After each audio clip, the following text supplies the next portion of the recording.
Alright, today's video, probably going to be a couple of parts of it. We're going to do an oil change, and I want to check the radiator fluid level and the air filter. So I've got the bike secured, centered. I just got to put the jack on over there underneath it to raise it up to do the oil. I believe to get to the radiator and air box and all that is in here. I got to remove these three here, two up here on either side, and then this thing just lifts up. I've already got, oh, I just locked it. No, I didn't. There it goes. I've already removed the screw down there, so that'll come off, and the tank should just slide off, or the fake one, so I can get to it. But I got to remove these three screws here. Like I said, you can kind of see them, and I have to use a special tool that I got because this is what I'm using, star bit drill, but they're reversed. They look kind of like that. That's what I'm going to be using to get that off. And I'm using this middle one here. I found one that fits, so we're going to give it a try and see what happens. Okay, I got this one off, as you can see. It just popped, three there plus the two there, and it came right off. It's got all the wiring exposed there in a modular reset. It sits right there. I'll walk around on this side. This one's loose. It didn't quite. Let me just pry it on. There it goes. And there's this side. And we'll lay it right there. And there you go. Wow. Anyway, we got that part done. Now, I'll walk over here. There's the bolts that went to it right there.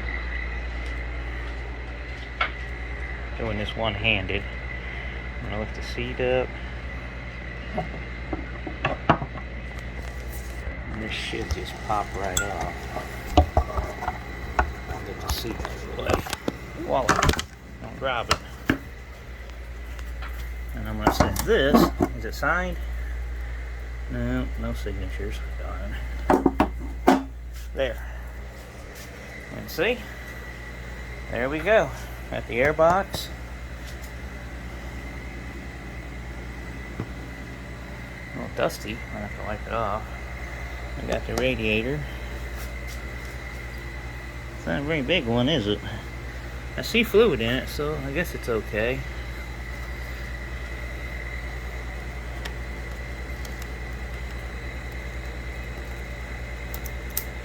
Be careful, I don't want to break it.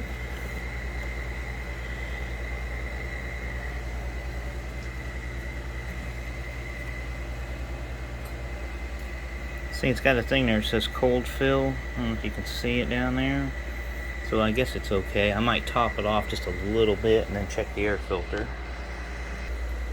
Okay, to get to the air box, the air filter in this, when you got to get this off, you got three clips here, and then there's one on the front that you got to unlatch to get to it. Now, I do the filter for 21,000, 22,000 miles doesn't look bad. I do have some leaves down there, but the filter itself looks pretty decent. I might just take it out and shake it, but I gotta blow that crap out. There's some leaves and stuff in there. But that's pretty much that. And then, of course, I got the cap off to add to it. What we're gonna do is I'm gonna top it off. Of course, I bought the Harley version. I didn't know, but this is the one I bought, the extended life, and it's pre-diluted. But I saw some videos after I bought this about other brands, Peak something. But unfortunately, I didn't know at the time, but I will in the future. So I'm going to top it off with a little bit of this for now to make sure everything's good. Okay, I added just a little bit of the antifreeze to it. Poured it in here. I had to use a funnel though. But as you can see, I got it up a little bit so I know where it's at. I took this out, looked at it, it looks clean, so I put it back on, but I did blow it out after I put this on because you don't want to get anything on the inside because your breather tubes are right above. And then all I got to do is put the cover back on. I'm going to wipe it off and then put it back on, and we're done, at least for that part. Okay, got the cover back on. Got the 3 hooks on the side, the 1 latch on the middle, 3 on that side, 1 back here. Put the cover back on the reservoir. It's real easy. Just make sure you get these lined up to where they fit. Don't want to get them underneath. The one on the front's actually pretty easy to get to. Wasn't bad. I don't really see any other problems. Like I said, I blew it out and wiped the tube off. There's a lot of dust inside there, so I wiped that out to kind of clean it, at least to start with. Everything else looks good. Now we just got to put the cover back on. Alright, as you can see, I turn the light off. There we go. It's back together. It's a little tricky when you put the tank back on. There's 2 prongs up here that you got to line it up in the holes to get it in, and that keeps us from lifting up. Little WD-40 in each one of these as I screwed them in to make it easier to get them in, and they just go right back on. I cleaned everything up.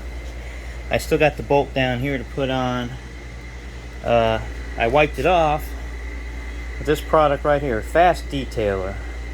Came from our friends from Bikes and Beards. See? I don't know if you can see it down there. Sean from Bikes and Beard, or S&K Cycles formerly. That stuff works really good. I got it on Amazon, but it's a pretty good product, and it came with a cloth, you know, the little blue one here. And like I said, I just wiped the tank off. This part here, you know, I wiped that off. I kind of like the bike better without the tank bag, but the tank bag is so much handier for my small stuff like my hat and glasses to carry around. But anyway, radiator fluid is fine. The air box is fine. Next step will be the oil change, but we'll do that in a little bit. That's the end of this one.